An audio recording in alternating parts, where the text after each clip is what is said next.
Енді қайтадан жұмыссыз қалдық. Қорқпа, өзің айтқандай, біз доспыз, қолымыздан бәрі келеді. Маған араша түскенің үшін рахмет. Саған алғысым шексіз.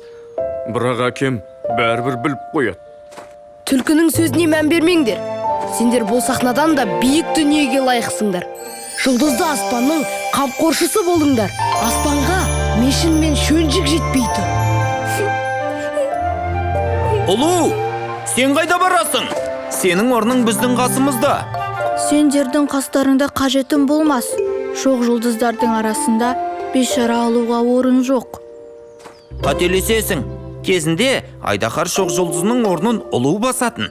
Жаңа кезеңде жаман Айдақардың орнына сені қоямыз. Сенің жұлдызды сәтің келді. Мешін дұрыс айтады. Кітапта солай жазылған. Мен де келсем, қолыңнан келеді ұлу.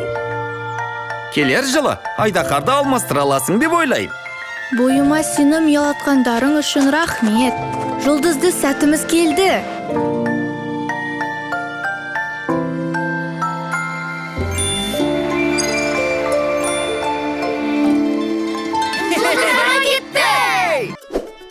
Бес тәйтәйді көріңіздер.